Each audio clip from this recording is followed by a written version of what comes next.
चलिए तो हम कर रहे हैं एनवायरमेंट एंड इकोलॉजी का कोर्स एंड आज हमारा लेक्चर नंबर 2 है। लेक्चर नंबर 2 होने से पहले लेक्चर नंबर 1 हो चुका है एंड आप सभी को आई होप उस लेक्चर के नोट्स वगैरह जो आपके बन चुके होंगे। ये क्या है सर, ये हमारी क्लास के कुछ नियम प्लस कायदे कानून कि आपको लाइव जो प्रीवियस लेक्चर्स हैं उनको कम से कम 3 बार देखना है। तो 3 बार क्यों देखना है? ताकि सब्जेक्ट का बेटर रिटेंशन जो है आपके पास यहाँ पे हो सके, ऐसा सब्जेक्ट याद हो कि आप उसको कभी भी जो है वो नहीं भूलें। रेगुलरली आपको न्यूज़पेपर पढ़ने आप चाहें तो द हिंदू या फिर इंडियन एक्सप्रेस न्यूज़पेपर को पढ़ सकते हैं। सर पूरा का पूरा न्यूज़पेपर पढ़ लो क्या? नहीं, पूरा न्यूज़पेपर नहीं पढ़ना होता है। जो स्टैटिक पोर्शन आपका कंप्लीट हो गया है उसी से रिलेटेड आपको वो आज अपलोड हो जाएगा, ठीक है? आज या शायद कल अपलोड हो जाएगा वो।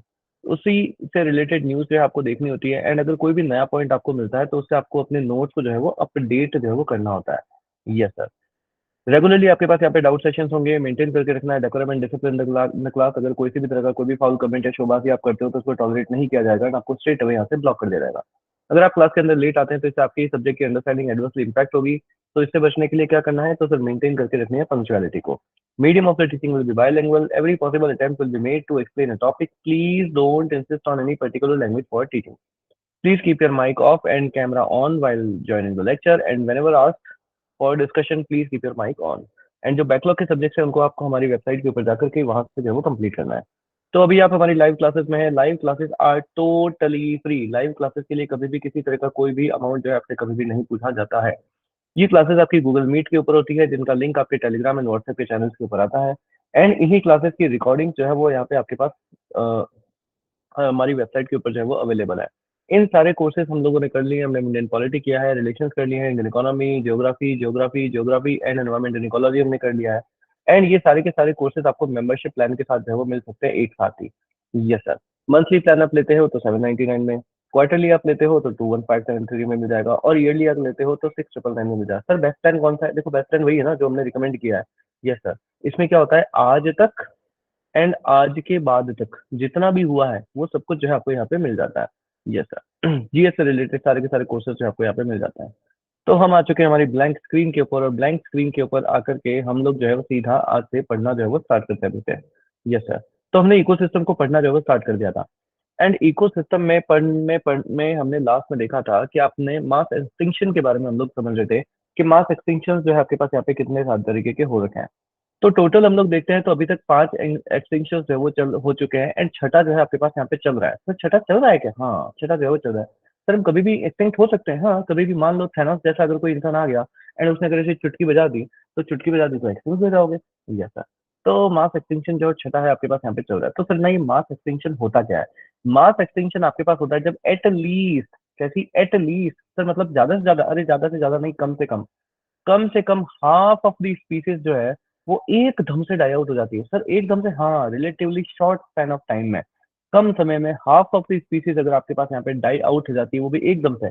ऐसे नहीं कि सदियां लग रही है और धीरे धीरे करके मरोगे तो धीरे धीरे करके जिंदा भी हो जाएंगे लोग। तो इसलिए हाफ ऑफ द स्पीसीज अगर एकदम से रिलेटिवली शॉर्ट टाइम में अगर आपके पास यहाँ पे एकदम से डाई आउट हो जाती हैं, ठीक है, तो फिर जो है हम लोग उसको बोलते हैं मास एक्सटेंशन जो आपके पास यहाँ पे जो है वो हो चुका है। Like corona virus.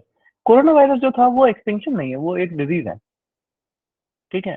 वो आपके पास एक डिजीज फैली थी, उससे एक्सटिंक्शन नहीं बोलेंगे। एक्सटिंक्शन तो मतलब जो इधर देखो आप, यहाँ पे आप देखो जो पहला आपके पास ये ऑर्डोविशन आपके पास एक्सटेंशन आपके पास हुआ था 440 मिलियन ईयर्स अगो।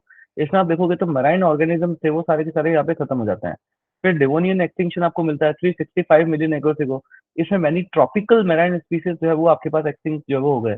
अब सर ये ट्रॉपिकल वर्ड क्या होता है? तो इसके लिए आपको ज्योग्राफी का कोर्स देखना पड़ेगा। फिर आपके पास ये परमियन ट्रैफिक एक्सटेंशन हुआ था 250 मिलियन ईयर्स अगो। इसमें आप देखोगे तो लार्जेस्ट मास एक्सटेंशन था ये आपके पास, ठीक है? इसमें बहुत सारी स्पीसीज जो है इंक्लूडिंग वर्टिब्रेट्स के टाइम पे जो है आपके सारे के सारे एक्सटिंक्ट आपके पास हो जाएंगे। फिर ये जुरासिक वाला, अरे सर इसके ऊपर तो बहुत सारी मूवीज बनती है। हाँ, इसके ऊपर बड़ी मूवीज है वो बनती है। तो जुरासिक एक्सटिंक्शन है ना, तो सबसे डरावने जो जीव जंतु थे उनको जो है इन्होंने पूरा खत्म ही कर दिया था।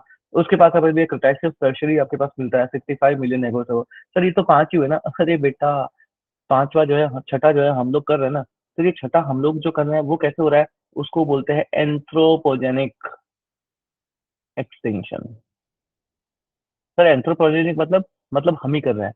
सर हम कैसे कर रहे हैं बेटा? एक दूसरे को मार करके, या फिर क्लाइमेट चेंज वगैरह, ग्लोबल वार्मिंग वगैरह, इन सभी की वजह से आप देखोगे कि एक दिन ना धरती जो है तुम सबको उगल देगी यहाँ से। तो ये सारी चीजें जो है आपके पास यहाँ पे होती है। तो आगे पढ़ना जो है स्टार्ट करते हैं। क्लियर यहाँ तक एक्सटेंशन का? क्लियर? यस, डन सभी को? यस, चलिए गुड टू गो। तो ये चीजें जो है आपके पास यहाँ पे जो है वो हो जाती है। अब आगे की तरफ जो है वो समझने की कोशिश करते हैं। तो सर हम ना इकोसिस्टम हमने पढ़ना स्टार्ट किया था, एंड हमने इकोसिस्टम के अंदर देखा था कि सबसे पहले ना सर एक इंडिविजुअल होता है।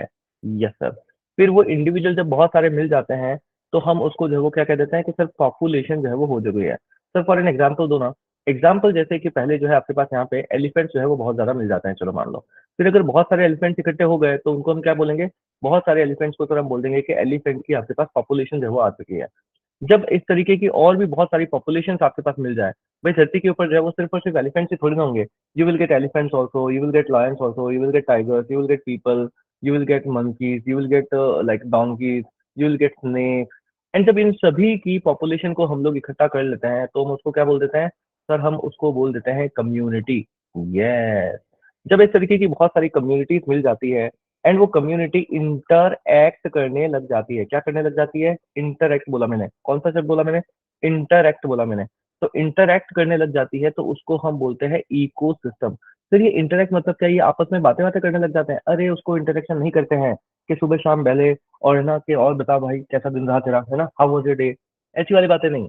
तो फिर कैसी वाली बातें? अरे मतलब कोई किसी के ऊपर डिपेंडेंट है तो इसने इसको खा लिया, इसने इसको खा लिया। ये एक तरीके का इंटरेक्शन होता है कि डिपेंडेंसी जो है आपके पास किस तरीके से आपके पास है। या फिर जिसको और तरीके से हम लोग समझे ना कि एनर्जी ट्रांसफर आपके पास किस तरीके से हो रहा है इन सभी में। यस। एनर्जी ट्रांसफर जो है आपके पास किस तरीके से हो रहा है। प्लस इंटरेक्शन के अंदर आपके पास दोनों कंपोनेंट्स भी आते हैं, जैसे बायोटिक कंपोनेंट्स भी आते हैं, अबायोटिक कंपोनेंट्स भी जो होते हैं वो भी आपके पास आते हैं। जैसे सनलाइट है ना, वाटर है, प्रेशर है, ह्यूमिडिटी है। तो इन टोटल आपका टोटल एनवायरमेंट है कि आप अपने एनवायरमेंट के साथ भी किस तरीके से इंटरेक्ट कर रहे हो, एंड जो सराउंडिंग स्पीसीज है आप उनके तरफ भी जो है कैसे इंटरेक्ट कर रहे हो। जैसे आप जो है चुपचाप ललला ललला करते हुए रोड के ऊपर जा रहे थे, फिर क्या हुआ सर? पीछे से एक डॉग आ गया, उसने आपको घूर करके देखा। सर ये तो हमारे दोनों के बीच में इंटरेक्शन हो रहा है। हाँ, चुपके से ही उसने आपको बोल दिया कि भैया निकल ले यहाँ से। यस, तो ये इंटरेक्शन आपका यहाँ पे हो गया। तो इस तरीके से जो चीजें होती है वो हम लोग बोलते हैं कि जब कम्युनिटीज अपने एनवायरमेंट के साथ अपने सराउंडिंग के साथ इंटरेक्ट करने लग जाती है तो उसको हम बोल देते हैं इकोसिस्टम। जब इकोसिस्टम को भी हम थोड़े से ऊपर लेवल के ऊपर लेकर के जाए तो जो चीज आपके पास बनती है उसको हम बोलते हैं बायोम। एंड बायोम को भी और ऊपर लेवल के ऊपर आप लेकर के जाओगे तो आपके पास बनता है बायोस्फीयर। Yes sir. क्लियर यहाँ तक सभी को? तो मैंने आप लोगों को एक चीज बताई थी कि इकोसिस्टम की जो जो सबसे स्मॉलेस्ट यूनिट होती है उसको हम क्या बोलेंगे? इकोसिस्टम की जो सबसे स्मॉलेस्ट यूनिट आपके पास होती है उसको हम बोलते हैं individual. Smallest unit of ecosystem. Clear सभी को?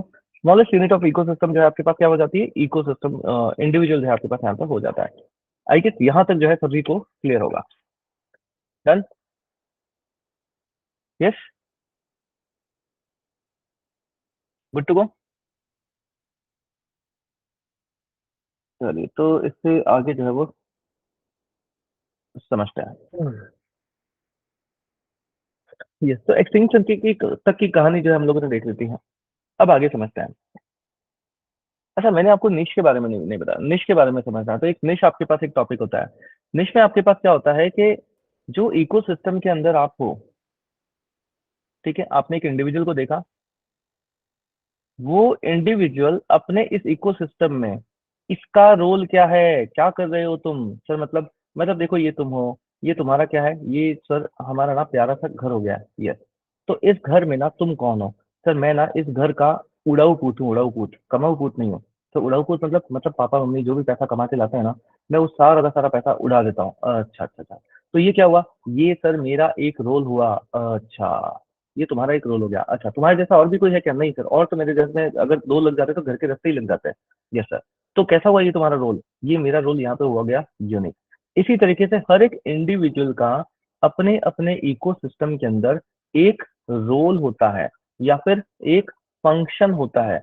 एंड ये कैसा होता है? ये बिल्कुल यूनिक रोल होता है। उसको हम बोलते हैं इकोलॉजिकल निश। क्लियर? उसको क्या बोलते हैं? इकोलॉजिकल निश। तो सर इसका मतलब कोई भी दो स्पीसीज इको की जो निश है वो सेम नहीं हो सकता? नहीं। देखो यहाँ पे मैंने लिख भी रखा है, a niche is unique for a species, which means no two species have exact identical niche। तो किसी का भी सेम निश जो है आपके पास यहाँ पे नहीं हो सकता है। क्लियर यहाँ तक सभी को?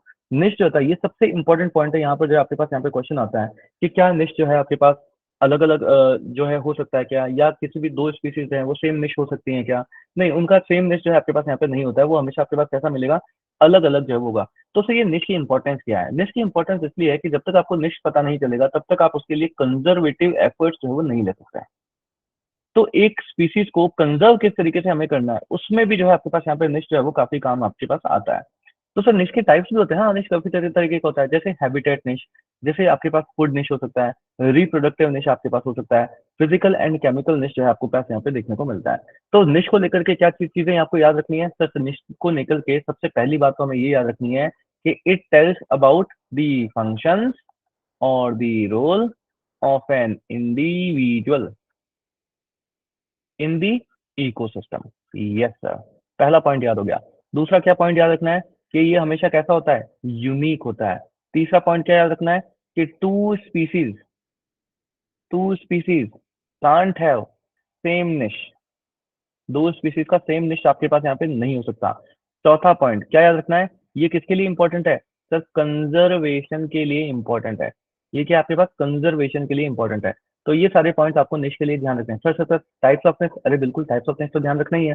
हैबिटेट निश हो सकता है, फूड निश हो सकता है, रिप्रोडक्टिव निश हो सकता है, एंड फिजिकल एंड केमिकल निश हो सकता है। यस सर, चलो ये अच्छी बात हो गई। चलो, तो सर अब क्या हो गया, अब देखो हमने देख लिया इंडिविजुअल को, एंड इंडिविजुअल से इकोसिस्टम तक के इम्पैक्ट को जो है हमने देख लिया कि इंडिविजुअल से हम इकोसिस्टम तक किस तरीके से आता है। एंड हमने जब इंटर इकोसिस्टम की डेफिनेशन देखी तब हमने क्या देखा, हमने देखा कि सर इकोसिस्टम की डेफिनेशन के अंदर एक वर्ड बहुत इंपॉर्टेंट है which is known as interaction. क्या चीज इंपॉर्टेंट है? इंटरक्शन जो है आपके पास यहाँ पे जो है बहुत ज्यादा इंपॉर्टेंट है। तो सर ये इंटरक्शन जो है वो किस तरीके से होता है इसको हम लोग पढ़ेंगे। तो हमारा सब्जेक्ट कैसे चलेगा, पहले हम लोग ने इकोसिस्टम क्या होता है ये डेफिनेशन समझी, अब हम लोग पढ़ेंगे कि ये इंटरेक्शन आपके पास किस तरीके से होता है। इस इंटरेक्शन को हम लोग पूरा का पूरा समझेंगे। उसके बाद हम लोग ये फूड चेन वगैरह, फूड वेब वगैरह उधर जाके फिर न्यूट्रिशन साइकिल्स वगैरह तक जाकर के इस तरीके से हम लोग पढ़ेंगे। तो इंटरेक्शन को जो हम लोग समझते हैं, इंटरेक्शन को समझने के लिए हमको पता होना चाहिए what is so called components of the ecosystem, कि एक इकोसिस्टम के अंदर क्या क्या कंपोनेंट्स जो है आपको यहाँ पे देखने को मिलता है। तो समझते हैं कंपोनेंट्स ऑफ इकोसिस्टम में आपके पास दो चीजें आती हैं। तो क्या क्या चीजें आती है, देखो एक तो आपके पास आती है जिसको हम बोलते हैं अबायोटिक। क्या बोला मैंने? अबायोटिक कंपोनेंट्स होते हैं। और एक कंपोनेंट्स आपके पास होते हैं जिनको बोलते हैं biotic components. Abiotic components and biotic components. Abiotic components में फिर कौन कौन होते हैं समझाता हूँ। अबायोटिक कंपोनेंट्स अगर आप देखते हो तो यहाँ पर आपको बहुत सारे ऐसी चीजें मिलेगी जिनके ऊपर फिजिकल फैक्टर्स आपके पास यहाँ पे होते हैं। जैसे फिर आपको कई तरीके के इनऑर्गेनिक सब्सटेंसेस भी मिलेंगे, इनऑर्गेनिक सब्सटेंसेस भी मिलेंगे। एंड फिर आपको कई तरीके के ऑर्गेनिक सब्सटेंसेस भी जो है वो देखने को मिलते हैं। Yes sir. सर बायोटिक कैसे होंगे, देखो बायोटिक को भी समझाता हूँ। बायोटिक आपके पास क्या क्या होते हैं, बायोटिक को आप समझोगे तो जो आपने हमेशा से समझे देखा है ना कि सर मैं तो ना घास को मैंने देखा है, फिर जो है हिरण होती है वो घास को खा जाती है, फिर शेर जो होता है वो हिरण को खा जाता है। यस, देख रखा है ना आपने। फिर जब शेर की डेथ हो जाती है तो उसको आकर के चील कौवे बाज वगैरह है जो वो जो है उसको खा जाते हैं। ठीक है, फिर चील कौवे बाज जो है उसको भी वो है मर मरा के बाद में मिट्टी में जो है मिल जाते हैं और उस मिट्टी के ऊपर फिर से घास उग जाती है। यस, तो प्राइमरी प्रोड्यूसर्स आपके पास होते हैं, फिर कंज्यूमर्स होते हैं, फिर टर्शरी कंज्यूमर्स आपको मिलते हैं। वो सारे आपके पास बायोटिक कंपोनेंट्स के अंदर जो है देखने को मिलते हैं। यस, तो आपको यहाँ पे क्या क्या मिल जाएंगे, बायोटिक कंपोनेंट्स के अंदर आपको मिल जाते हैं producers, consumers and decomposers. Yes, भाई प्रोड्यूसर तो आपको चाहिए जो प्रोड्यूस तो करे। एक्चुअली जो इंटरेक्शन हम लोग समझते हैं वो इंटरेक्शन होता है हमेशा एनर्जी कंजर्वेशन, एनर्जी कन्वर्जन, कि एक टॉपिक लेवल से दूसरे टॉपिक लेवल के अंदर एनर्जी का फ्लो जो है आपके पास यहाँ पे किस तरीके से हो रहा है ना। भाई घास है, उसने सनलाइट से एनर्जी को लिया, घास को हिरण ने खा लिया, हिरण को एनर्जी मिल गई। उसके बाद शेर ने हिरण को खा लिया, शेर को एनर्जी मिल गई। शेर की थोड़े टाइम बाद डेथ हो गई, उसको आके चील कौवे बाज ने खा लिया, उनको एनर्जी मिल गई। यस, तो इस तरीके से एनर्जी का फ्लो जो है आपके पास यहाँ पे किस तरीके से होता है, इसको जो है हम लोगों को समझना होता है इंटरेक्शन। तो इसलिए प्रोड्यूसर है, कंज्यूमर है। तो प्रोड्यूसर ने प्रोड्यूस कर दिया, घास हो गई, प्रोड्यूस हो गया। फिर कंज्यूमर, हिरन जो है कंज्यूमर निकला, उसने घास को खा गया, तो यहाँ पे आ गए। उसके बाद आपके पास शेर ने हिरन को खा गया, वो भी कौन है? कंज्यूमर ही है। उसके बाद ऐसा तो है नहीं कि शेर जो है वो आपके पास बिल्कुल रावण की तरह अमर ही होकर के चलेगा, वो तो नहीं है। वो भी किसी दिन मरेगा, तो उसको भी डिकम्पोज करने के लिए आपको चाहिए। तो डीकम्पोजर का भी आपके पास यहाँ पे रोल जो है वो आता है, जो कि एनर्जी को वापस, वो कहते हैं ना मिट्टी में कौन मिलाएगा हमें, तो वो मिट्टी में मिलाने वाले होता है। यस, तो इसलिए डीकम्पोजर्स का रोल भी जो है आपके पास देखने को मिलता है। तो क्या क्या चीजें हो गई आपके पास? फिजिकल फैक्टर्स हो गए, इनऑर्गेनिक सब्सटेंसेस हो गए, ऑर्गेनिक सब्सटेंसेस, ये तो कौन से होंगे? ये तो सारे के सारे आपके पास आते हैं अबायोटिक कंपोनेंट्स में। एंड बायोटिक में आपको कौन कौन देखने को मिलेगा? प्रोड्यूसर, कंज्यूमर एंड डीकम्पोजर देखने को मिलता है। अब देखो, एक आपके पास हमने अभी तक सब्सटेंसेस देखे हैं, स्नो लेपर्ड जैसे हमने देखा। अब स्नो लेपर्ड कहाँ पे रहता था? स्नो लेपर्ड आपके पास रहता था हिमालय में, देखा था हमने। अगर उसको हम लोग यहाँ पर राजस्थान में की गर्मी में ले ला करके रख दें, तो क्या रह पाएगा वो? नहीं रह पाएगा। पोलर बियर पोल पे मिलता है, अगर उसको ट्रॉपिकल लेवल्स के ऊपर ला करके रख दिया जाए तो क्या रहेगा? यस, नहीं रहेगा वो। दैट मीन्स फिजिकल फैक्टर के अंदर जैसे टेम्परेचर आपके पास हो गया, टेम्परेचर आपके पास एक बहुत इंपॉर्टेंट रोल जो है वो आपके पास प्ले करता है। बचपन से हमने कहानी सुन रखी है, कौन सी? मछली जल की रानी है, जीवन उसका पानी है, बाहर निकालो मर जाएगी। यस, बाहर निकालो मर जाएगी, मतलब क्या है? मतलब वो पानी में ही रह सकती है, लैंडस्केप के ऊपर आपके पास यहाँ पे नहीं रह सकती। दैट मीन्स फिजिकल फैक्टर के अंदर वाटर भी जो है आपके पास क्या है? एक इंपॉर्टेंट सब्सटेंसेस जो है आपके पास यहाँ पे देखने को मिलता है। यस, पानी जो होता है वो भी जो है आपके पास क्या होता है? एक इंपॉर्टेंट सब्सटेंस आपको जो है वो देखने को मिलता है। इसी तरीके से आपके पास रेनफॉल, ह्यूमिडिटी एंड प्रेशर, ये सारे कैसे होते हैं? ये सब के सब आपके पास आते हैं फिजिकल कंपोनेंट्स में। कैसे, कौन कौन से सब्सटेंसेस हैं जो कि स्पीसीज की एग्जिस्टेंस को इम्पैक्ट करते हैं? तो क्या क्या हो जाएगा आपके पास? टेम्परेचर है भाई, टेम्परेचर की डिपेंडेंस आपके पास ऑब्वियसली होती है। कई सारे होते हैं जो कि आपके पास गर्मी में ही रह सकते हैं, कई सारे होते हैं जो कि आपको ठंड में ही जो है वो सर्दी वाली जगह पे के ऊपर ही जो है वो रह सकते हैं। अगर आपने उनका निश चेंज किया, अगर आपने उनका कहते हैं ना हैबिटेट अगर आपने चेंज कर दिया, अगर उनके अंदर टेम्परेचर वेरिएशन आते हैं, तो रह ही नहीं सकते। यस, रह ही नहीं सकते। जो मछली है वो लैंड पे नहीं रह सकती, और जो लैंड पे रहता है वो पानी में नहीं रह सकता। पोलर बियर पोल पे ही पोलर रीजन पे ही मिलेगा, इक्वेटर के पास में नहीं मिलेगा, और जो इक्वेटर पे रहते हैं वो पोल पे जाके नहीं सर्वाइव कर पाएंगे। यस, मच्छर जो होते हैं वो आपको एक ही पर्टिकुलर टाइम में मिलता है। फ्रॉक्स को आपने देखा होगा, एक ही पर्टिकुलर टाइम के अंदर आते हैं, सारे टाइम तो नहीं आते फ्रॉक्स। या फ्रॉक्स भी कहाँ पे मिलते हो? क्या रेगिस्तान में फ्रॉक को देखा है? नहीं। तो इस तरीके की चीजें होती है, हर किसी की फिजिकल कंपोनेंट्स के ऊपर जो है आपको यहाँ पे डिपेंडेंस जो है वो देखने को मिलता है। नेक्स्ट आपके पास आते हैं इनऑर्गेनिक सब्सटेंसेस, जो है आपके पास यहाँ पे कौन कौन से हो गए। इनऑर्गेनिक सब्सटेंसेस के अंदर आप देखोगे तो जैसे आपकी बॉडी के अंदर आपको क्या क्या चीजें चाहिए होती है? सल्फर चाहिए आपको, फॉस्फोरस जो है आपको यहाँ पे चाहिए होता है। यस, सॉइल जो है आपके पास यहाँ पे हो गया। उसके बाद नाइट्रोजन जो है आपको यहाँ पे चाहिए होता है, CO2 चाहिए, ऑक्सीजन आपको चाहिए, ये सबको चाहिए कि नहीं चाहिए? अभी किसी ने वो सुना है कि किसी आदमी ने सिक्के पिघला करके जो है वो खा गया, सोचा बॉडी बनाने के लिए जिंक चाहिए। यस, तो ये सब भी क्या है? आपके एग्जिस्टेंस के लिए आपकी बॉडी में इन सब की भी रिक्वायरमेंट आपके पास होती है। तो ये भी क्या है? इनको कंज्यूम करना भी क्या है? एनवायरमेंट के साथ आपका एक इंटरेक्शन है। तो they will also consist in what? The components of the ecosystem. ये सारी चीजें आपके पास आपके पास आती है। उसके बाद आप गए किसी दिन जिम, जिम में आपने वर्कआउट किया, फिर बोला क्या खाएं? बोले प्रोटीन खाया करो। क्यों? बोले मसल्स बनती है। तो इसका मतलब प्रोटीन भी आपके लिए इंपॉर्टेंट है, कार्बोहाइड्रेट्स भी आपके पास इंपॉर्टेंट है। ये सब कहाँ पे आते हैं? ये सब आपके पास आते हैं ऑर्गेनिक सब्सटेंसेस के अंदर।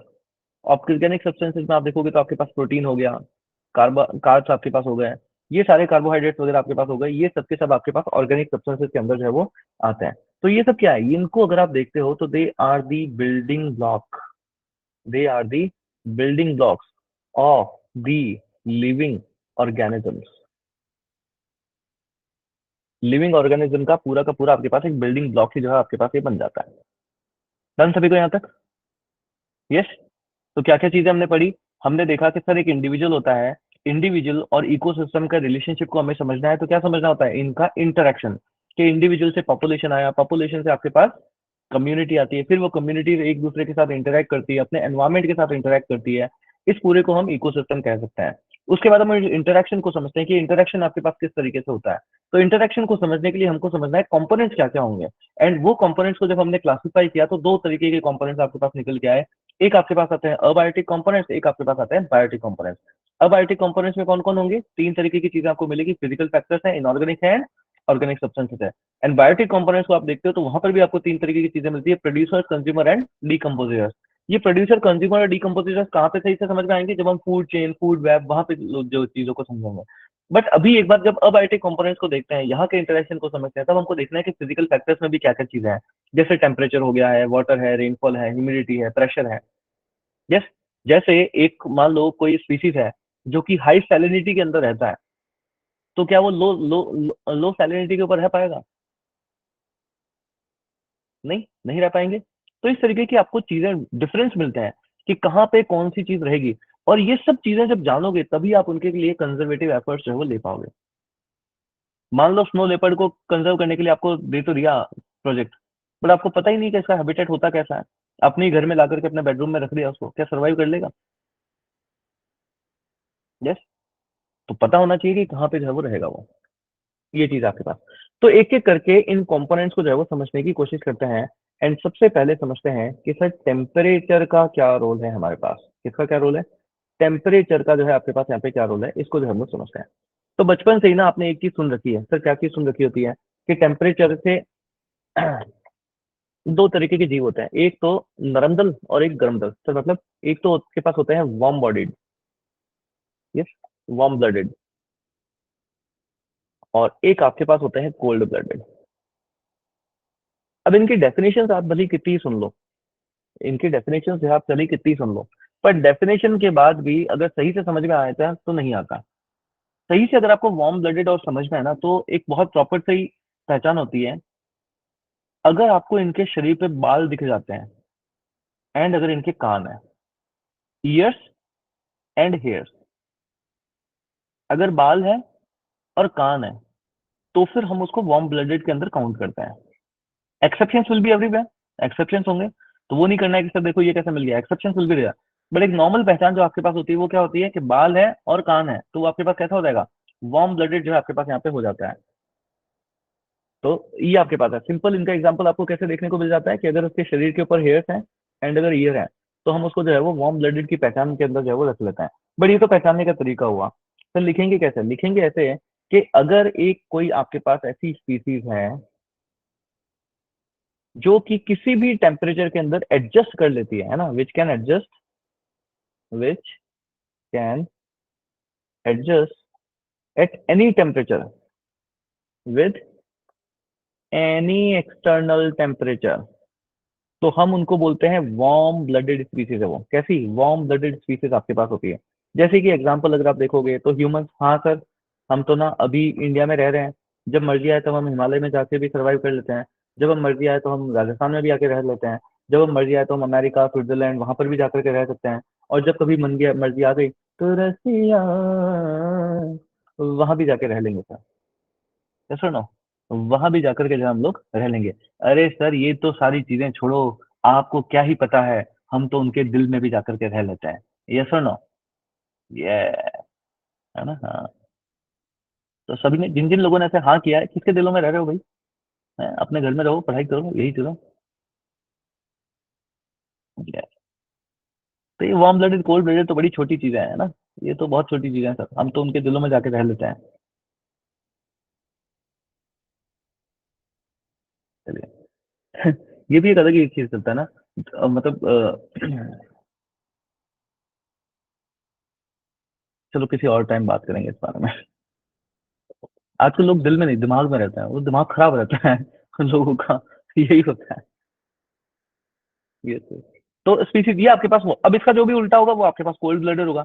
अगर मान लो कोई स्पीसीज है जो कि अपने एक्सटर्नल एनवायरमेंट को चेंज, अगर इसमें किसी भी तरह का कोई भी वेरिएशन आता है, अगर उस वेरिएशन के साथ एडजस्ट नहीं कर सकती है, तो वो आपके पास कौन सी हो जाएगी? कोल्ड ब्लडेड हो जाएगी। बहुत सिंपल सी डेफिनेशन, क्या डेफिनेशन है?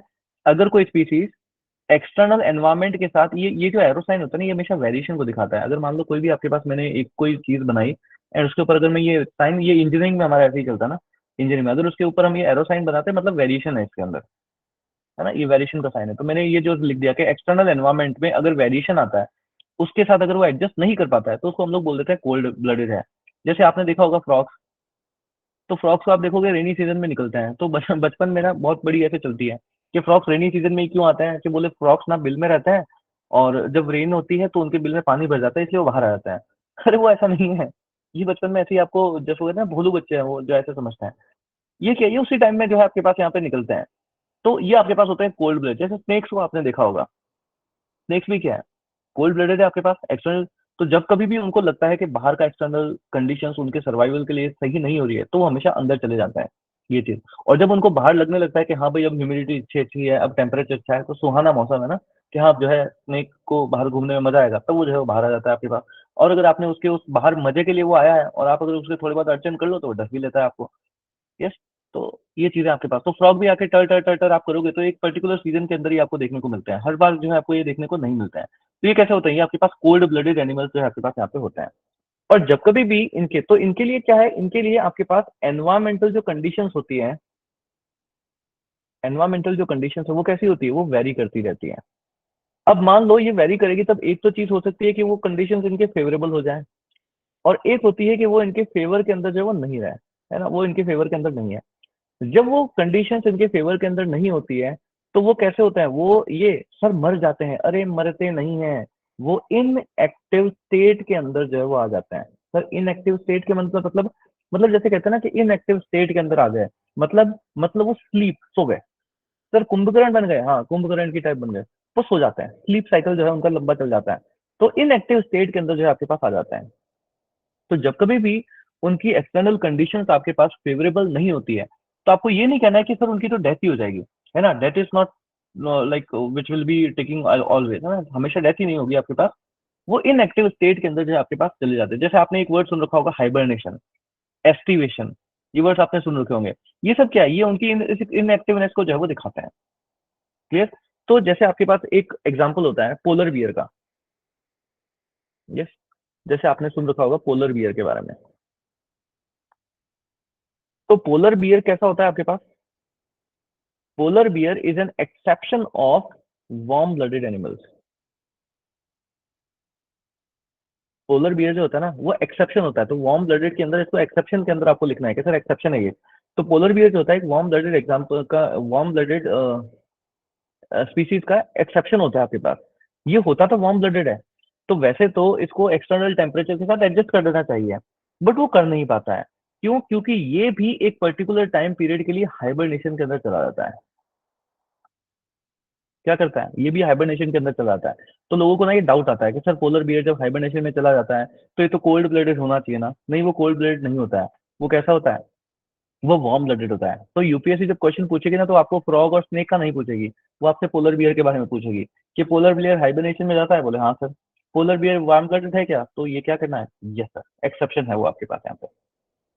तो मैंने आपको बताया कि अगर आपके पास एक कोल्ड ब्लडेड स्पीसीज है, एंड इसकी कुछ एनवायरमेंटल कंडीशंस है, अगर वो कंडीशंस आपके पास फेवरेबल निकलती हैं, तो क्या होगा, पार्टी। यस सर, तब तो पार्टी करेंगे, ये लोग बाहर आएंगे, सारे के सारे फ्रॉक्स बाहर आएंगे, एंड टर टर टर टर करने जो है वो लग जाता है। तो इस टाइम में तो आपके पास क्या हो जाती है, पार्टी जो है वो इनकी हो जाती है, किसी तरह की कोई दिक्कत नहीं होती। दूसरी चीज, अगर वो environmental conditions are non favourable, है ना, इनके फेवर में नहीं है, तो फिर ये कैसे चले जाते हैं, ये इनएक्टिव स्टेट के अंदर जो है वो चले जाते हैं। ये इनएक्टिव स्टेट जो है वो डिपेंड करती है, सर किसके ऊपर डिपेंड करती है, कि अभी आपके पास विंटर चल रहा है या summer.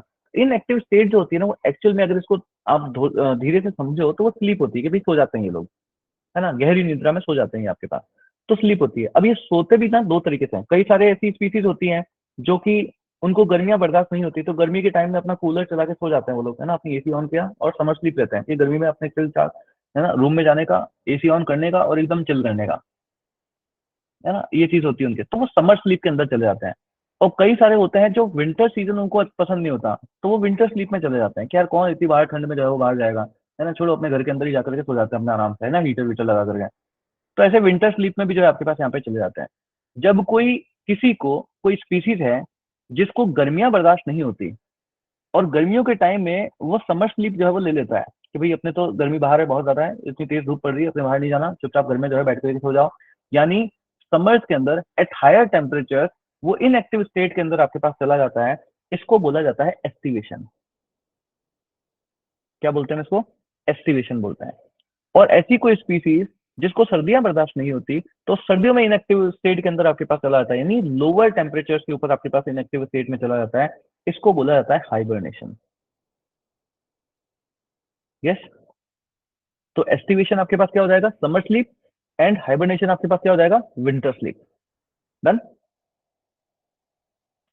Yes. Summer sleep and winter sleep.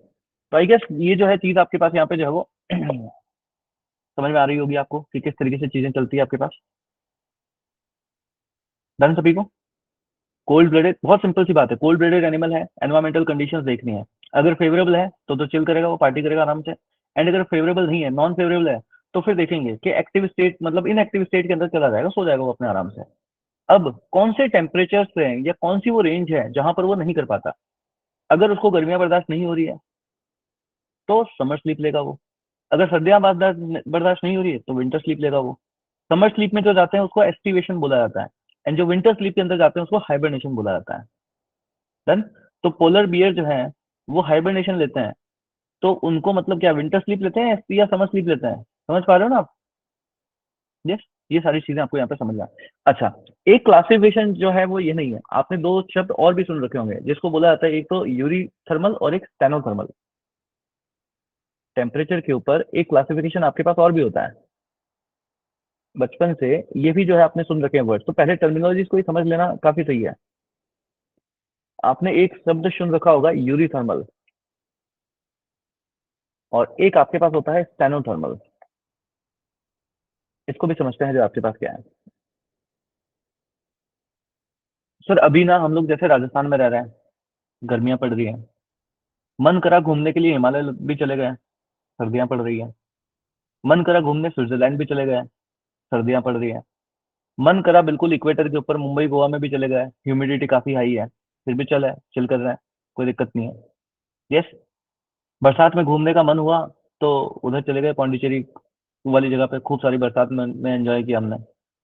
Yes. Scuba diving का मन किया, पानी में भी चले गए, है ना, थोड़ी देर आराम से 1 घंटे चिल करके आए, है ना। ऊपर से हवा में का मन था तो ऊपर से भी कूद गए एक बार। यस। यानी हम क्या कर रहे हैं सर, हम वाइड रेंज ऑफ एनवायरमेंट के ऊपर भी सरवाइव कर पा रहे हैं। Yes. Wide range of environment के ऊपर। प्रेशर कभी ज्यादा है तो प्रेशर, पानी के अंदर जाओगे प्रेशर बहुत ज्यादा मिलेगा, हवा के अंदर जाओगे एकदम चिल, रिलैक्स फील कर रहे हो, इतना ज्यादा प्रेशर नहीं है। यस। सर हमको इतना कुछ दे दो, थोड़ा बहुत ले करके प्रेशर बिल्कुल लाइट ही फील करते हैं हम, एग्जाम का प्रेशर भी फील नहीं होता। ये सुनो, होता ही है। तो ऐसे अगर आप एक वाइड रेंज ऑफ टेम्परेचर को अगर आप सस्टेन कर सकते हो, कि हम तो सर एसी में भी सो जाते हैं, और अगर बिल्कुल अगर गर्मी पड़ रही है तो धूप में भी सो जाते हैं अगर कुछ ले रखा हो तो, है ना, फिर हमें फर्क ही नहीं पड़ता कि टेम्परेचर कितना है क्या है। यस। तो अगर वो अंदर जाता है तो आराम से वो चीज आपके पास होती है। तो अगर आप वाइड रेंज ऑफ टेम्परेचर के साथ अगर आप एडजस्ट कर जाते हो तो उसको क्या बोला जाता है? Yuri thermal. यस। अगर आप वाइड रेंज ऑफ टेम्परेचर को अगर आप सस्टेन कर जाते हो तो उसको बोला जाता है यूरी थर्मल। एंड अगर आप यहीं पे नैरो रेंज ऑफ टेम्परेचर में ही जो है आप रह सकते हो कि नहीं बस हमारा तो पर्टिकुलर है, अपने को तो बस बिल्कुल सर्दियां ही चाहिए या गर्मियां ही चाहिए या बिल्कुल रेनी सीजन ही चाहिए, तो उसको बोला जाता है stenothermal. Narrow range of temperature के अंदर ही जो है अगर आप रह सकते हो तो उसको बोला जाता है स्टेनोथर्मल। तो वाइड रेंज ऑफ टेम्परेचर के लिए आपके पास क्या मिलेगा? Yuri thermal. And narrow range of temperature के लिए आपको क्या मिलता है? स्टेनोथर्मल जो है आपको यहाँ पे देखने को मिलता है। जैसे प्लांट्स हैं, रोजेस हैं आपके पास, टाइगर्स हैं, ये कहीं पे भी जो है आपके पास यहाँ पे रह सकता है। बट अगर यहीं पे आप पोलर बियर को देखोगे, नहीं, नैरो रेंज ऑफ टेम्परेचर में ही रह सकता है। फ्रॉग है, लिजार्ड है आपके पास, कोको ये क्रोकोडाइल्स आपके पास होता है, ये स्टेनोथर्मली जो है आपके पास यहाँ पे होता है। अच्छा, क्रोकोडाइल्स में अगर आप देखोगे तो यहाँ पे टेम्परेचर का और भी ज्यादा अच्छा रोल होता है। ये ऐसी प्रजाति होती है आपके पास जिसके अंदर टेम्परेचर जो है इनका जो है वो कहते हैं ना कि ये मेल होंगे या फीमेल होंगे, ये भी डिसाइड कर लेता है। भाई जो आपके पास ये क्रोकोडाइल्स होते हैं ये अंडे दे देते हैं, बट अंडे में ये डिसीजन नहीं होता कि वो आपके पास मेल होगा या फीमेल होगा, फिर ये डिसाइड होता है टेम्परेचर से। एक पर्टिकुलर रेंज ऑफ टेम्परेचर है, अगर इससे ऊपर हुआ तो मेल हो जाएगा, एंड अगर उससे नीचे रहा तो फीमेल हो जाएगा। तो टेम्परेचर जो है उस लेवल के ऊपर जाकर के भी जो है आपके पास यहाँ पे इम्पैक्ट जो है वो डालता है। जैसे ये यहाँ पे आप देखोगे तो ये आपके एक फैक्ट जो है वो लेकर के आऊँ मैं यहाँ पे। यस, कि how temperature determines sex in alligator. तो some reptiles such as crocodiles and some turtles, है ना, टर्टल्स में भी आपको देखने को मिलता है, they are known to display temperature dependent sex determination, TSD, temperature dependent sex determination, where the ambient temperature of the developing eggs, ठीक है, determines the individual sex. For example, in the American alligators eggs, अगर incubation का जो temperature है वो 33 degree Celsius आपके पास है, तो मोस्टली जो है वो मेल्स होता है।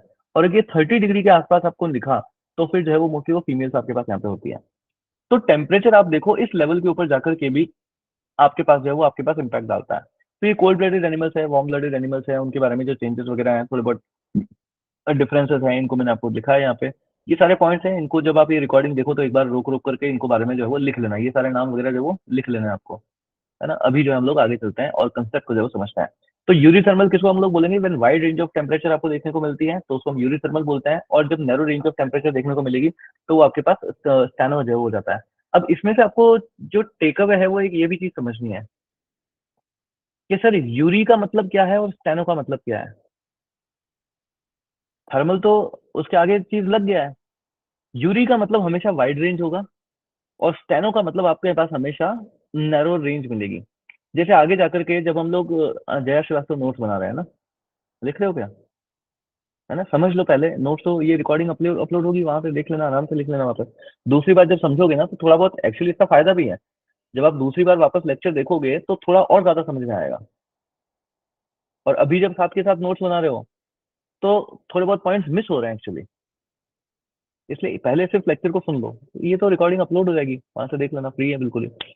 तो Yuri thermal and steno thermal आपके पास ये चीजें मिलती है। तो यूरी जब कभी भी जैसे हेलाइन सैलिनिटी को जो है रिप्रेजेंट करता है, तो आगे जाके हम जब लोग वाटर की डिपेंडेंस देखेंगे तो वहां पे वर्ड आपके पास आएगा यूरी हेलाइन एंड स्टेनो हेलाइन। तो यूरी हेलाइन का क्या मतलब आपके पास हो जाएगा कि वाइड रेंज ऑफ सैलिनिटी को अगर आप बर्दाश्त कर ले रहे हो तो यूरी हेलाइन हो जाएगा। और स्टेनो थर्मल कि नहीं, बिल्कुल खाने में नमक बिल्कुल भी थोड़ा सा भी तेज नहीं होना चाहिए, थोड़ा भी इधर उधर हुआ तो बीपी इधर उधर हो जाता है। ये सुनो कि बिल्कुल फीका खाना देना है, थोड़ा भी अगर नमक डाला तो बीपी शूट हो जाती है। तो आप मतलब क्या है, आपकी हेलेन आपकी सैलाइन टॉलरेंस कितनी हो गई, बहुत नैरो हो गई। यस, तो वो कौन से हो जाओगे आप, स्टेनोथर्मल जो है आप यहाँ पे हो जाते हो। डन सभी को यहाँ तक। यस, तो ये जो है आपके पास यहाँ पे देखने को जो है वो मिलता है। डन, चलिए, तो यूरी थर्मल एंड स्टेनोथर्मल जो है आपके पास यहाँ पे होता है। अच्छा, उसके बाद हमने देखा है कि सर ब्लू पेन लेते हैं। सर ना, ये आप क्या बना रहे हो, मैं कुछ तो बना रहा हूँ सर, ये आप क्या बना रहे हो, मैं कुछ तो बना ही रहा हूँ सर, ये ऐसा क्यों लग रहा है जैसे आप पानी बना रहे हो। हाँ, तुम्हें कैसे पता चल गया। फिर ऐसे डॉट डॉट डॉट डॉट ना, बचपन में जब भी हमने कुछ भी बनाया ना, ये पानी होता है हमेशा। ये सर ये कौन सा पानी है, बकेट का पानी है क्या, अरे बकेट, तुम्हें बकेट में अगर पानी बनाना होता तो थोड़ा सा पानी बनाता मैं। अरे हाँ, सर इतना सारा पानी मत बनाओ, नहीं नहीं नहीं, सर इतना सारा पानी मत बनाओ, सर स्विमिंग पूल है क्या, नहीं नहीं नहीं, इतना सारा पानी मत, अरे जब इतना सारा पानी किसमें होता है बताओ। सर हमें तो ऐसा लग रहा है कि अपना ओशन वोशन में ही का ही पानी बना रहे हो। ये मैं ओशन वोशन का ही पानी जो है आपके पास यहाँ पे बना रहा हूँ। यस, तो बहुत सारा पानी जो है आपको यहाँ पे देखना है। यस सर, तो आज ना तुम्हारी मतलब मैं ना ड्राइंग वाली क्लास ले रहा हूँ, ठीक है, तो ड्राइंग ड्राइंग पढ़ते हैं ये सर। तो ये मेरा सुंदर सा ओशन है, क्लियर किसी को। अच्छा, जब हम ड्राइंग बनाते हैं तो ड्राइंग में हमने साथ में कभी सिर्फ ओशन नहीं देखते हैं, ऐसे होता है ना, पहाड़ बनाओ सर, वो भी सब बनाओ। तो पहाड़ वहाड़ तो तुम इमेजिन कर लेना, यहाँ पे साइड में जो है आपके पास सूरज भी है। यस सर, तो सूरज की फिर किरणें भी आपके पास यहाँ पे आ रही है पानी में। यस सर, ठीक है, चलो सर। तो सर सनसेट है कि सनराइज हो रहा है, वो अपने ऊपर डिपेंडेंस है। तब इसमें तुम्हारी बोट वोट जो है अपनी चल रही है, आराम से अपने एक उसमें बैठ जाते हैं, क्या नाम है, सबमरीन में। यस, सबमरीन में बैठते हैं और सबमरीन के अंदर जाकर के पानी के अंदर हम चलते हैं। अब हम पानी के अंदर आ गए। अब जब आप पानी के अंदर आ गए तो अब आपको देखो तीन तरीके की चीजें जो है आपको यहाँ पे देखने को मिलती हैं। आपको पानी का टेम्परेचर चेक करना है, एक तो पानी का टेम्परेचर जो है आपके पास यहाँ पे कैसा कैसा होगा, एंड इसकी डिपेंडेंसी जो है आपको यहाँ पे देखनी है। यस, क्लियर सभी को। अब देखो पानी के अंदर टेम्परेचर वेरिएशन कैसे होगा। सबसे पहले तो पानी के अंदर के टेम्परेचर वेरिएशन को अगर आपको समझना है तो आपको ये समझना है कि सनलाइट जो है अंदर कितना पेनिट्रेट जो है आपके पास यहाँ पे कर सकती है। देखो पानी के अंदर सनलाइट कभी भी ऐसा नहीं है कि बिल्कुल बॉटम तक ही सनलाइट जो है आपके पास यहाँ पे चली जाएगी, नहीं। एक रेंज तक आपके पास सनलाइट जाती है, उसके बाद वाटर डेंसिटी आपके पास बहुत ज्यादा इंक्रीज होती है, स्पीसीज होती है, बहुत कुछ है ना, पानी भी बहुत गंदा सा ही है। उसके बाद आपके पास नीचे जो है वो नहीं होता, बिल्कुल डार्कनेस आपके पास यहाँ पे होती है। डन। अब वाटर के अंदर जब आप देखोगे, ऊपर जहां तक सनलाइट जा रही है, जहां तक सनलाइट आपको जाती है, वहां तक ऑब्वियसली टेम्परेचर भी कैसा होगा, मॉडरेट आपके पास होगा, है ना, आराम से नॉर्मल। एंड धीरे धीरे जैसे सनलाइट हम लोग पानी के अंदर जाते जाएंगे, सनलाइट का पेनिट्रेशन कम होता जाता है। यस। अब अगर सनलाइट का पेनिट्रेशन आपके पास कम होता जाता है, तो इसका मतलब आपके पास टेम्परेचर के अंदर क्या होगा, फॉल होना स्टार्ट होगा। तो टेम्परेचर आपके पास धीरे धीरे फॉल होना स्टार्ट होता है।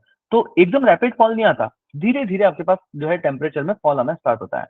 तो आप पानी के अंदर जाते रहे, सर एकदम अच्छा माहौल चल रहा है, थोड़ा सा पानी के अंदर और जाए, सर थोड़ी थोड़ी ठंडी लगने लगी है। फिर एकदम से आप थोड़ा सा और अंदर गए, सर थोड़ी थोड़ी और ठंडी लगने लगी है। फिर एकदम से आप अंदर गए और एकदम से आपने देखा कि सूर्य की किरणें जो है वो चली गई। यस। अब आपने अपने माथे के ऊपर की जो टॉर्च है वो चालू कर ली, आपको इधर उधर बढ़िया जो है वो दिख रहा है। अब आप और अंदर जाते हो और एकदम से बहुत ही भयंकर सी ठंड आपके पास शुरू हो जाती है। क्यों?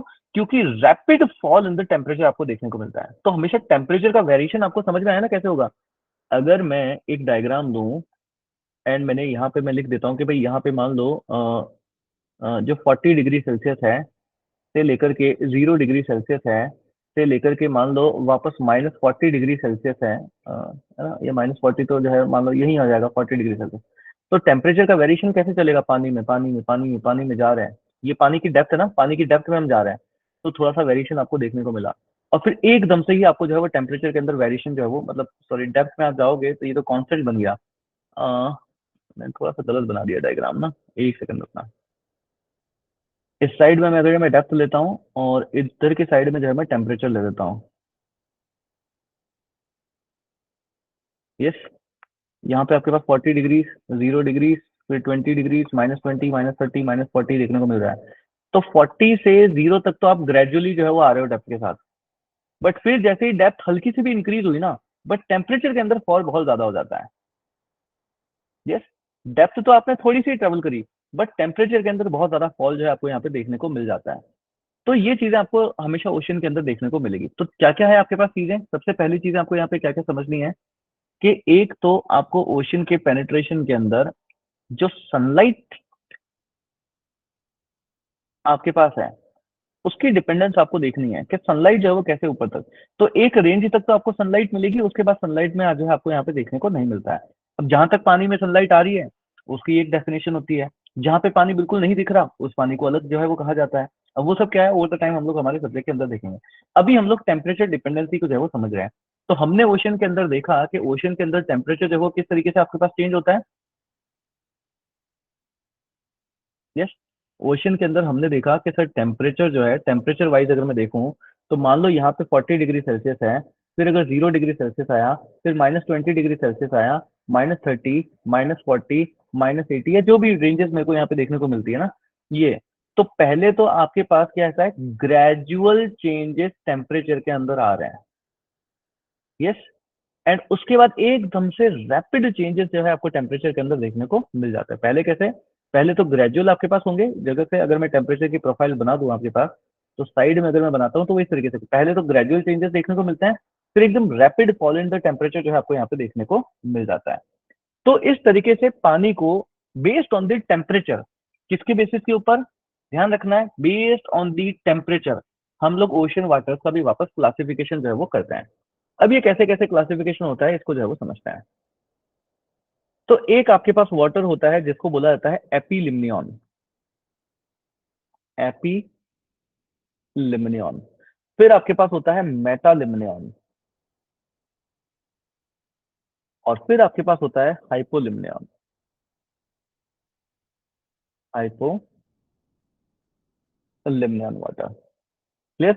एपीलिम्नियन, मेटालिम्नियन एंड हाइपोलिम्नियन। डन सभी को। एपिलिम्नियन, मेटालिम्नियन एंड हाइपोलिम्नियन। एपिलिम्नियन आपके पास क्या होगा? एपिलिम्नियन का मतलब होता है वार्म ऑन टॉप। यस, कि ऊपर की तरफ आपको पानी कैसा मिला है? वार्मर पानी जो है वो मिला है ना, गर्म आराम से चले। हाइपोलिम्नियन आपके पास कैसा होगा? कोल्ड एट बॉटम, कि बॉटम के ऊपर बिल्कुल एकदम ठंडा जो है आपके पास होता है। एंड मेटालिम्नियन आपके पास क्या होता है? मेटालिम्नियन वो रीजन होता है जहां पर rapid change in the temperature आपको देखना मिलता है। तो रीजन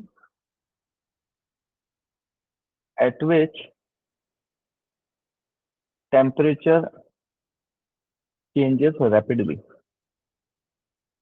है ना। अब आप में से कोई कहेगा सर हम तो ना नोट्स लेकर के बैठे हैं, हमको तो ऐसा दिखता है कि यहाँ पे और भी बहुत कुछ पढ़ा रखा है, स्पीसीज भी बता रखी है कि एपिलिम्नियन के अंदर जो है वो कौन कौन सी स्पीसीज होती है, मेटालिम्नियन में कौन कौन सी स्पीसीज होती है, हाइपोलिम्नियन में कौन कौन सी स्पीसीज होती है, फिर ज्वालामुखी कहाँ पे फूट रहा है, वो कहाँ पे जम रहा है, रॉक कहाँ पे बन रही है, वो भी सब यहीं पे बता रखा है।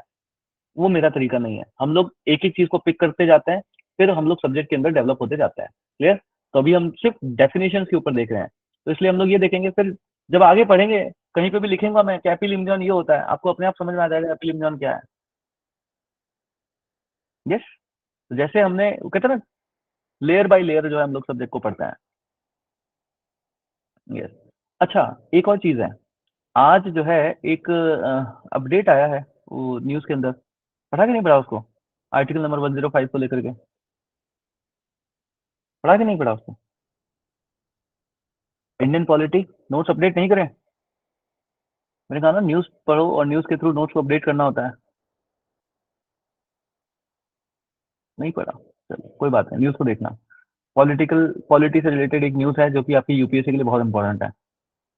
Yes, with respect to immunity of what, of home?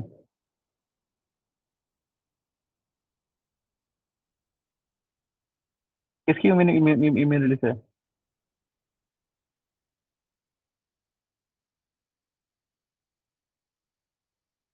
अरे यार किसी ने नहीं पढ़ा क्या?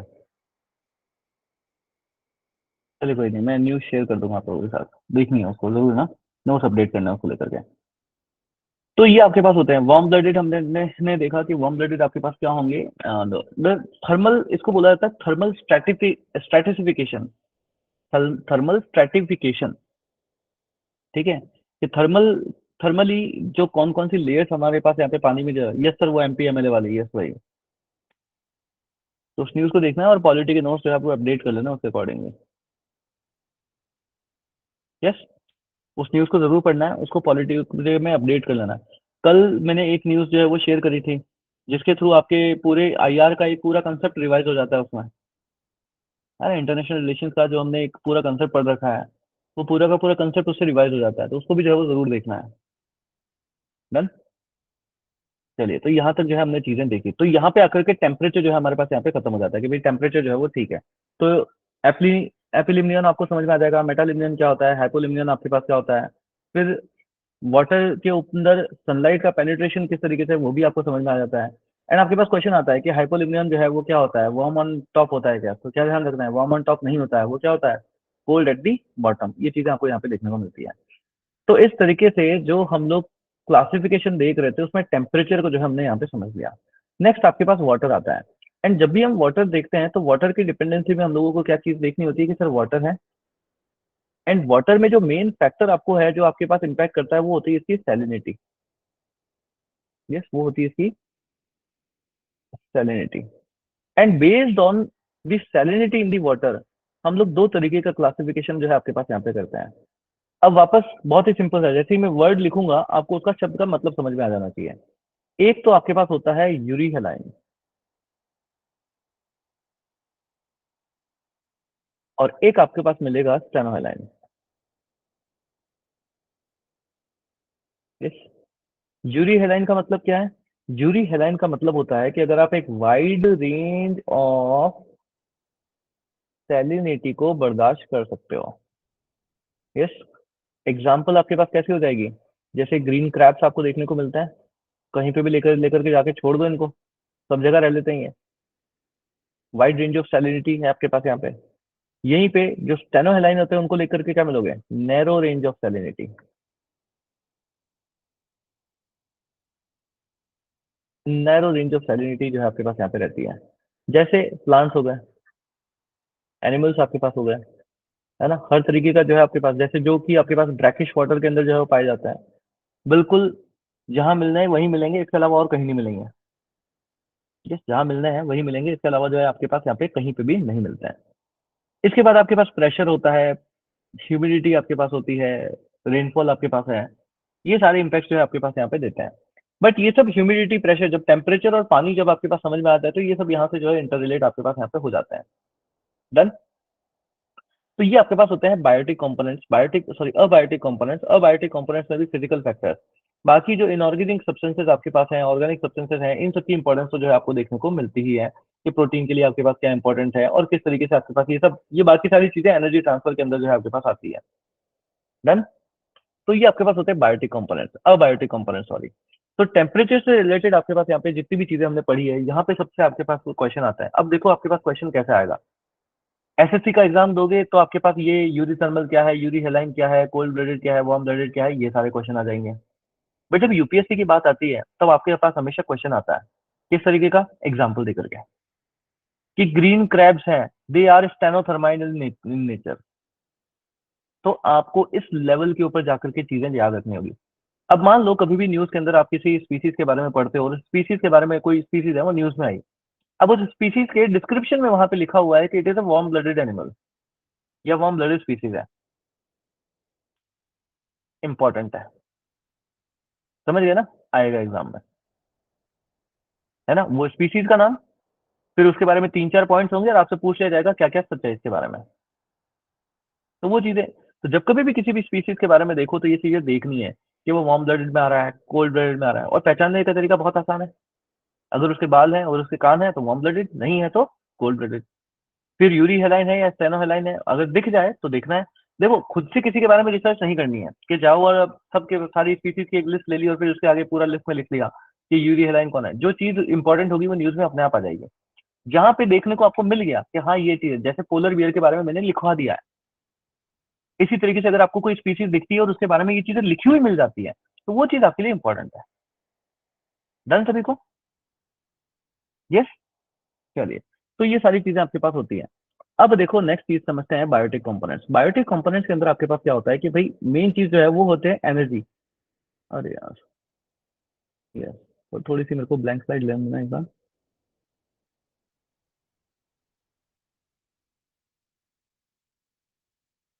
यस, मेन चीज आपके पास यहाँ पे क्या होता है हमारे पास कि ये सनलाइट है सर, और सनलाइट से जो है आपको क्या मिलती है सर, सनरेज। अरे सनरेज नहीं, एनर्जी बोलते हैं उसको, एनर्जी। हाँ, तो सनलाइट से जो हमें एनर्जी मिलती है। अब ये एनर्जी आपने देखी होगी कि सबसे पहले तो सर आपके पास ना पेड़ पौधे होते हैं। अरे हाँ सर, ये पेड़ पौधे हमने सभी ने सुन रखा है कि सर ये ना सनलाइट की प्रेजेंस के अंदर एनर्जी को लेते हैं, प्रकाश संश्लेषण की क्रिया करते हैं। अरे बेटा उसको फोटोसिंथेसिस बोल दो ना। हाँ, तो फोटोसिंथेसिस की क्रिया करते हैं, और उसके बाद जो है ये क्या करते हैं, ये हरे भरे हो जाते हैं। अरे ये हरे भरे तो है ही हैं, तुम ये नहीं देख रहे क्या, यहाँ पर जो घास वास भी है। हाँ सर, तो ये घास, ये पेड़ पौधे, ये सब यहाँ पे जो हिरण वगैरह है या किसी भी जीव जंतु के लिए फूड का काम भी तो करते हैं। अरे हाँ सर, ये सुनो, ये इनके लिए फूड का काम भी तो करते हैं। यस। तो इन्होंने, मान लो एक हिरण आपके पास आया, तो हिरण ने जो है वो इसको जो है वो साफ कर दिया। किसने? डियर ने जो है वो इसको साफ कर दिया। फिर इधर से चलता फिरता एक लॉयन आया और लॉयन ने हिरण को साफ कर दिया। यस। तो पेड़ पौधों के लिए एनर्जी क्या था? सनरेज। डियर के लिए एनर्जी कौन था आपके पास? ग्रास। और लॉयन के लिए एनर्जी कौन हो गया आपके पास? डियर जो है आपके पास यहाँ पे हो गया। तो ये क्या चल रहा है, ये आपके पास एनर्जी का ट्रांसफर जो है आपके पास यहाँ पे चल रहा है, एनर्जी का ट्रांसफर जो है आपके पास यहाँ पे चल रहा है। जैसे फिर से आप जो है वो बहुत बहुत ही बेसिकली जो है वो समझना है। वही आपके पास एक लाइन है, एंड अगर हम लोग यहाँ पे देखेंगे तो यहाँ पे जो है वो मैंने घास लगा दी। यस। अब यहाँ पे चलता फिरता जो है आपके पास हिरण जो है वो आ गया, है ना, ये ऐसा हिरण है मेरा। ये हिरण आया और इसने, डियर ने जो है इस घास को खा लिया। फिर इधर से जो है वो वापस आपके पास अब शेर जो है वो आ जाएगा, है ना, शेर की दाढ़ी वाड़ी बना देता है, और ये शेर इन हिरस को जो है वो खा जाता है। तो ये चीजें आपके पास यहाँ पे चलती है। फिर इसकी भी डेथ हो गई तो इसको डिकम्पोजर्स जो है आपके पास यहाँ पे खा जाएंगे। तो एनर्जी ट्रांसफर जो है आपके पास यहाँ पे चलता है। है ना, एनर्जी ट्रांसफर आपके पास यहाँ पे चलता है। तो ये चीज आपके पास है। अब चीजें देखो आपके पास। अब भाई हिरण को, डियर को तो खाने में प्लेट में पुरुष करके घास मिल गई। यस, खाना था जिसको इसने खाया है। शेर को डियर मिल गया, इसको डायरेक्टली खाना है। बट ग्रासेस को क्या मिला? कुछ भी नहीं मिला ना। इन्होंने जो अपना फूड बनाया है वो कैसा बनाया है? सेल्फ, खुद ने अपना खाना बनाया। इन्होंने जो एनर्जी कंज्यूम करी है वो कैसी? खुद ने करी है। तो इनको क्या बोलते हैं? Self nourishing organism. Self nourishing organism जो हम लोग इसको बोलते हैं। सेल्फ नरिशिंग ऑर्गेनिज्म जो हम इसको बोलते हैं, ये जो सेल्फ नरिशिंग ऑर्गेनिजम्स होती हैं, इनको हम लोग क्या बोलते हैं? ये आपके पास हो जाती हैं जिनको हम बोलते हैं सो कॉल्ड प्रोड्यूसर्स। यस, ये कैसी हुई आपके पास? प्रोड्यूसर आपके पास हुई है। क्या हिरण को प्रोड्यूसर बोलोगे क्या आप? नहीं। सनरेज को जो आपके पास मेन एनर्जी आ रही है, उसको फूड में कन्वर्ट करने का पहला काम आपके पास कौन कर रहा है? सबसे पहले ग्रासेस करेगी, ट्रीज करेंगे। जो वेजिटेशन है वो कर रहा है आपके पास। डायरेक्टली आप तो नहीं कर पा रहे ना भाई। आप जो रोटी खा रहे हो वो गेहूं आपको किसने उगा के दिया? फसल मिली तभी तो। क्या डायरेक्टली गेहूं आ रहा है आपके पास? नहीं। तो ये चीज है आपके पास। तो ये कैसे हुई? ये आपके पास primary producer, sorry primary producer जो है आपके पास होता है, बिल्कुल प्रोड्यूसर के, ये तो बिल्कुल कर ही रहे हैं, यही है जो वो कर रहे हैं। अब एक चीज दूसरी समझो आप। डियर के लिए ग्रासेस फूड है। यस, तो वो इसके लिए कैसा हो गया? वो इसके लिए प्रोड्यूसर हो गया। एंड डियर जो है इन ग्रासेस के लिए क्या हो जाता है? कंज्यूमर हो जाता है। यस। जो लॉयन है वो तो घास नहीं खाता, शेर घास नहीं खाते। तो शेर के लिए आपको एनर्जी कहां से मिलेगी? शेर को एनर्जी मिलती है डियर से। यानी शेर के लिए तो डियर आपके पास प्रोड्यूसर हुआ। बट क्या वो एक्चुअल प्रोड्यूसर है क्या? नहीं है। तो इसलिए जो डियर होता है इसको हम लोग क्या बोलते हैं? Secondary producers. या इस प्रजाति के लोगों को क्या बोला जाता है? Secondary producers.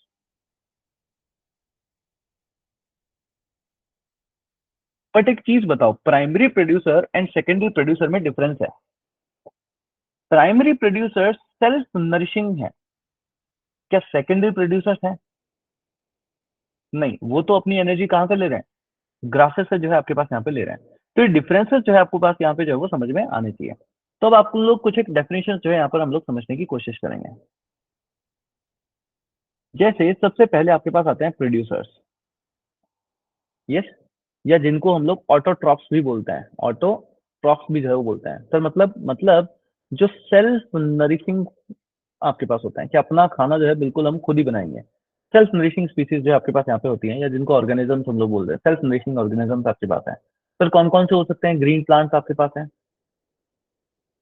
यस। कुछ बैक्टीरिया भी आपके पास यहाँ पे होते हैं। अलगाई आपके पास हो गई। ये सब क्या है? इनके एग्जाम्पल्स हैं। ये अपना खाना हमेशा खुद बनाते हैं, इनको ऑटोट्रॉप्स जो है आपके पास बोला जाता है। प्रोड्यूसर्स अपना खाना बना करके किसको देंगे? कंज्यूमर को। अब कंज्यूमर्स के अंदर आप देखते हो तो लेवल्स आपके पास यहाँ पे हो जाते हैं। कंज्यूमर्स को हम लोग क्या बोलते हैं? इनको बोला जाता है हेट्रोट्रॉप्स। यस, हेट्रोट्रॉप्स इनको जो है बोलते हैं। या फिर पेगोट्रॉप्स भी बोलते हैं इनको। है ना, ये पर्यायवाची शब्द है। पेगोट्रॉप्स भी इनको बोलता है, हेट्रोट्रॉप्स एंड पेगोट्रॉप्स भी जो है आपके पास बोलते हैं। सबसे पहली इनके बारे में जो बात आपको डेफिनेशन लिखनी है ना, वो क्या है? They are incapable of producing their own food. खुद का खाना खाना वो खुद नहीं बना पाते। इनकी हमेशा क्या रहेगी? डिपेंडेंसी आपके पास यहाँ पे मिलेगी। किसके ऊपर? प्रोड्यूसर्स के ऊपर। क्लियर? इनके ऊपर जो है ये आपके पास हमेशा डिपेंडेंस जो है वह आपके पास यहाँ पे रहता है। यानी क्या होता है कि भाई जो पेड़ पौधा आपके पास हो गया, जो प्लांट आपके पास हो गया, वो इनके लिए सिंथेसाइज करके रखता है फूड को, और उस फूड को ये लोग कंज्यूम करते हैं। डन सभी को यहाँ तक? यस। ये चीजें आपके पास जो है वो चलती है। तो ऑटोट्रॉप्स का सिंथेसाइज फूड कौन खाएगा आपके पास? हेट्रोट्रॉप्स। है ना, ये समझ में आना चाहिए। ये लैंग्वेजेस हैं, ये समझ में आपके पास आना चाहिए। अब जो कंज्यूमर्स हैं वो आपके पास कई तरीके के होते हैं। है ना सर, मैं तो ना सिर्फ जो है वही खाता हूँ, क्या कहते हैं जो बस बिल्कुल वेजिटेरियन हूँ मैं तो, है ना, बिल्कुल वेजिटेरियन हूँ। क्या कहलाओगे आप? हर्बीवोर। सर अपने तो बस मांस मच्छी खाते हैं हम लोग। क्या कहलाओगे आप? कार्निवोर। सर हम तो ना कुछ भी दे दो, सब चलता है अपने। कौन हो जाओगे आप? ओमनीवोर। Yes, omnivorous. ये यहाँ पे जो है वो चीजें देखनी है। तो कंज्यूमर्स हो गए। अब कंज्यूमर की भी एक दिन बहुत ज्यादा खा लेगा ये, बहुत ज्यादा एनर्जी मिल गई, दैट, तो इसको भी तो कोई सुलटाने के लिए चाहिए आपके पास। कौन आ जाएंगे? डिकम्पोजर्स। तो यहाँ पर जो है आपको डिकम्पोजर्स का भी रोल जो है वो देखने को मिल जाता है। सर एक और चीज बताओ ना, क्या जैसे प्रोड्यूसर को आपने ऑटोट्रॉप्स बोल दिया, जैसे कंज्यूमर को आपने हेट्रोट्रॉप्स बोल दिया, वैसे डीकम्पोजर का भी ऐसे कोई ट्रॉप्स ट्रॉप्स वाला अच्छा सा नाम बताओ ना। हाँ तो लिखो, क्या नाम है? सेप्रोट्रॉप्स। सेप्रोट्रॉप्स बोला जाता है इनको, सेप्रोट्रॉप्स। फिर ये बेसिकली कौन होता है? भाई आपने देख लिया होगा, बैक्टीरिया को आप देखते हो, है ना, जो मरे हुए जानवरों को सुलटा देते हैं आपके पास, डिकम्पोज कर देते हैं। मतलब इट्स नॉट अबाउट मरे हुए जानवरों को सुलटा देना। बैक्टीरिया जो है आपके पास, जैसे नाइट्रोजन सिंथेसिस वगैरह है, उसमें भी जो है आपके पास यहाँ पे काम आती है कि एनर्जी को एक फॉर्म से दूसरे फॉर्म में आपके पास कन्वर्ट करने के आपके पास ये काम आता है। इनको हम लोग डिकम्पोजर जो है वो आपके पास यहाँ पे बोलते हैं। तो बैक्टीरिया आपके पास हो गया, फंगी आपके पास हो गया, ये सब आपके पास इस कैटेगरी के अंदर जो है वो आते हैं। तो ये क्या करते हैं? बेसिकली डीकम्पोजर्स हम लोग किसको बोलेंगे? डीकम्पोजर्स हम लोग बोलेंगे जो अपना फूड डेड, यस, कहाँ से? डेड ऑर्गेनिक सब्सटेंसेस को डीकम्पोज करके बनाते हैं। यस, जो अपना फूड डेड ऑर्गेनिक सब्सटेंसेस को डीकम्पोज करके अपना फूड बनाते हैं, उनको हम लोग क्या बोलते हैं? डीकम्पोजर्स जो हम लोग बोलते हैं। तो ये यहाँ तक सभी को? यस। तो ये जो है आपके पास यहाँ पे डीकम्पोजर्स जो है आपके पास यहाँ पे आ सकता है। तो अब देखो, अगर मैं आपके पास में एक बहुत ही सिंपल सा एक ट्राइंगल बनाते हैं, सर त्रिभुज, यस, त्रिभुज जो है आपके पास आ गया ट्राइंगल। इसमें सबसे पहला जो है आपके पास एक लेवल है। यहाँ पर आपके पास कौन बैठा है सर? तो यहाँ पर जो है मैं घास फूस लगा देते हैं।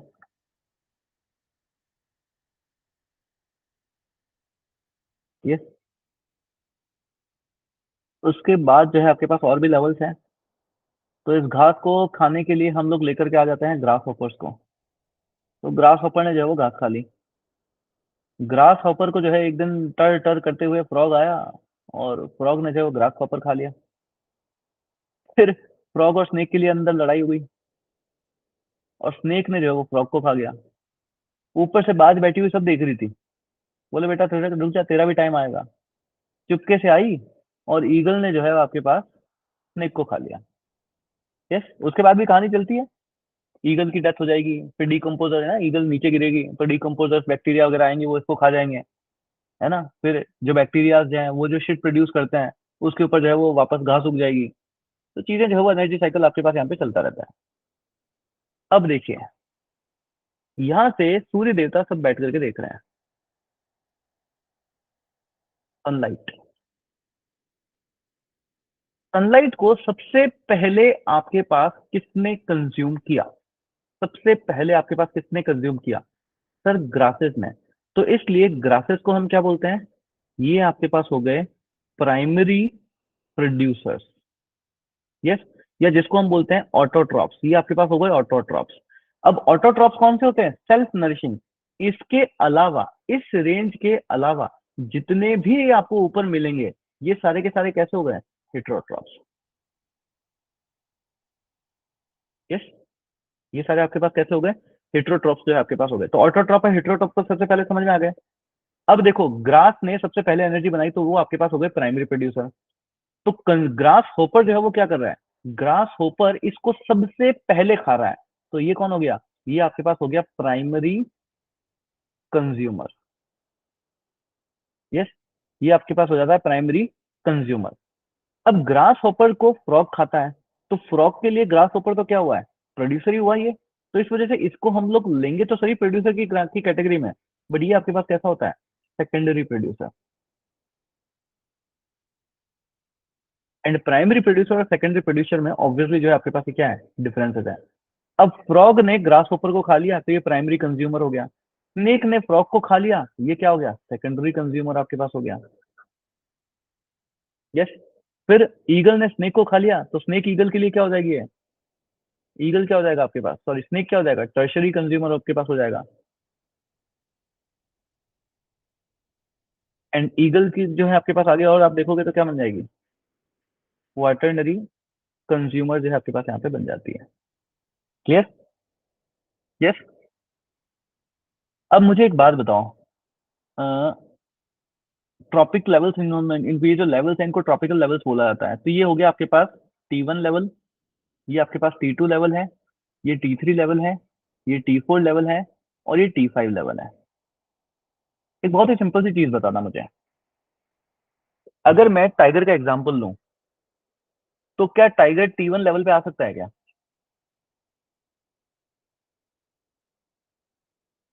नहीं आ सकता। क्या टाइगर T2 लेवल पे आ सकता है क्या, नहीं आ सकता।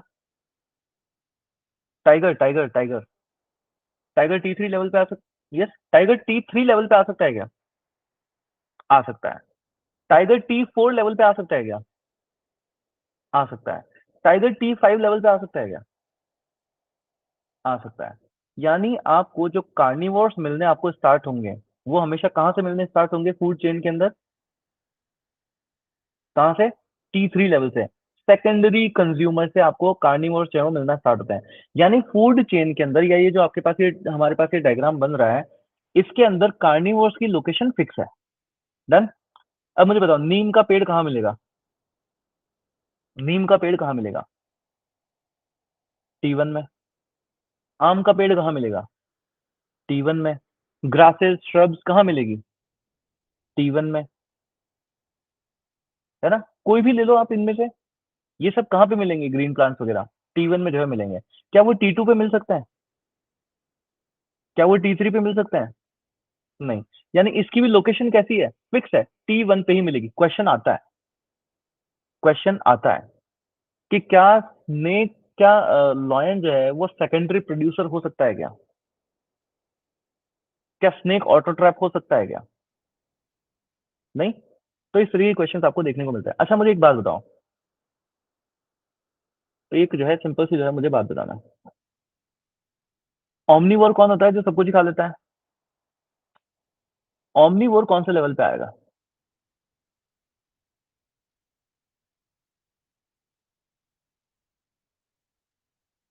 कुछ फिक्स कर पा रहे हो, नहीं। वो T2 पे भी आ सकता है, वो T3 पे भी आ सकता है ना भाई। आपने डॉग को देखा है, कुत्ता रोटी भी खाता है और मरी हुई बिल्ली को भी खा लेता है वो। तो वो T2 पे भी आ सकता है, वो T3 पे भी आ सकता है। यानी उसकी लोकेशन फिक्स नहीं है आपके पास। तो ओमनीवोर्स की लोकेशन जो है वो आपके पास यहाँ पे फिक्स नहीं होती है। डीकम्पोजर्स को देखो, डीकम्पोजर्स को देखिए, डीकम्पोजर्स की लोकेशन फिक्स कर पा रहे हो,